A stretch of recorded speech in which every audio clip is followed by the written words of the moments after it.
The parade ground was silent in that strange way only military bases ever get. 500 soldiers stood in formation under the hard afternoon sun, boots aligned, eyes forward, discipline carved into their posture.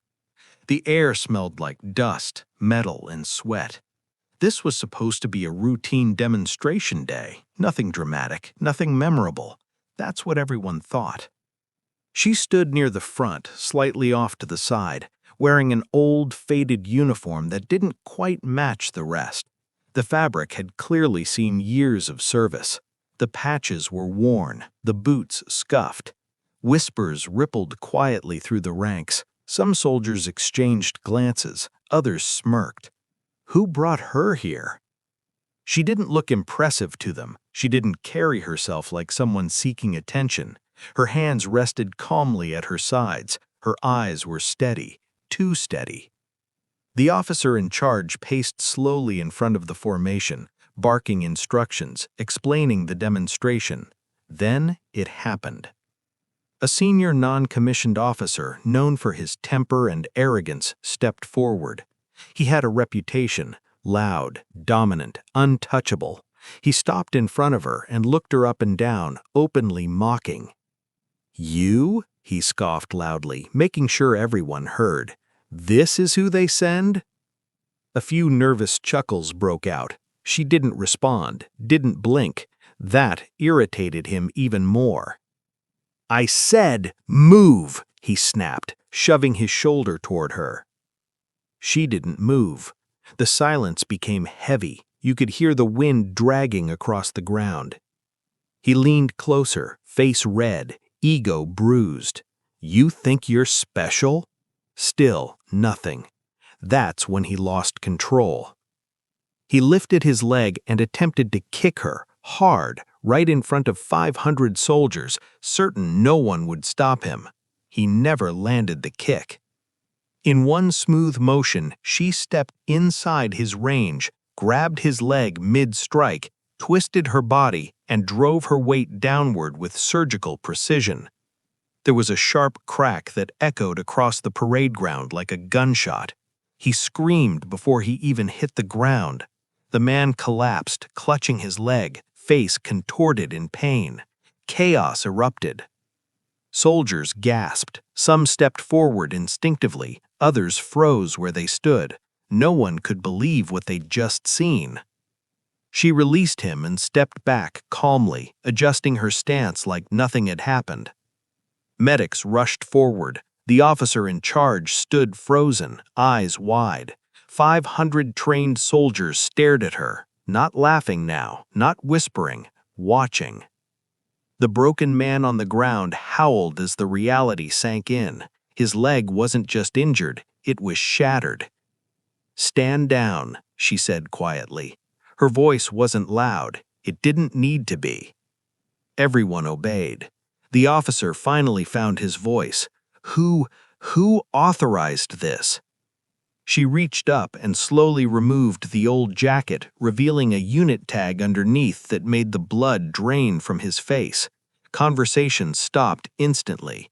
A few high-ranking officers who had just arrived suddenly straightened, their expressions changing from confusion to shock. Salutes snapped up around the field, not because they were ordered to, because they knew. She wasn't there to perform, she was there to evaluate. The man on the ground had just failed the most basic test of discipline, restraint, and respect, and he'd paid for it in front of every soldier who needed to see what abuse of power really looks like. She turned and walked away as quietly as she had arrived. No speech, no explanation, just the echo of boots on concrete and the weight of a lesson burned into every witness. That day, 500 soldiers learned something no manual could teach them.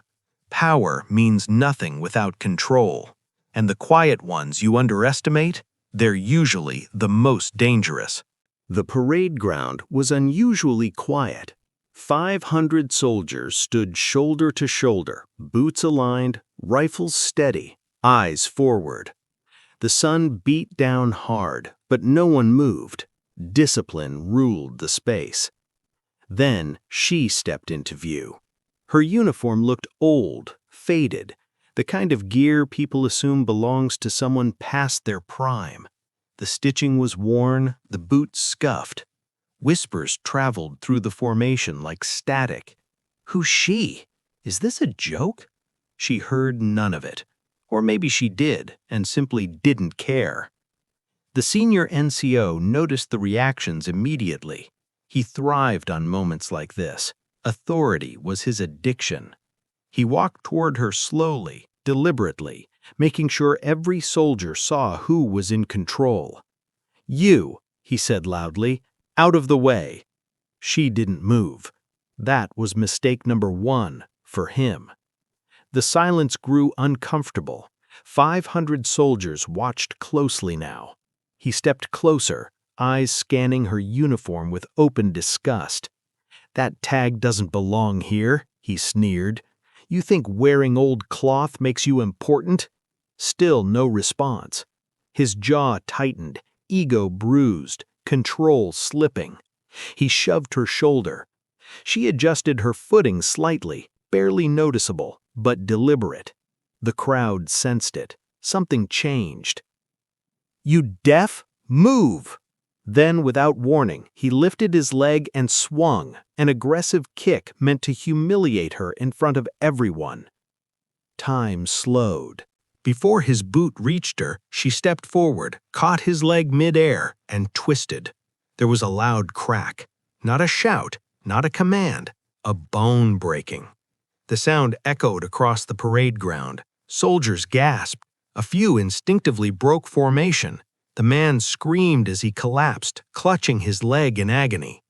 She let go and stepped back, calm, controlled, balanced. No anger in her eyes, no fear. Medics rushed in, officers shouted, confusion exploded, but she raised one hand. "Stand down." Her voice wasn't loud. It didn't need to be. The officer in charge approached, face pale.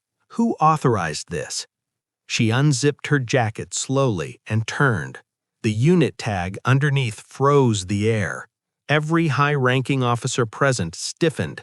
A beat passed, then another. Salutes snapped up across the field. 500 soldiers stood taller than they ever had. She wasn't there to perform. She was there to expose. And one man had just shown everyone exactly who he was. She walked away as the broken man screamed on the ground. His authority shattered far more than his leg.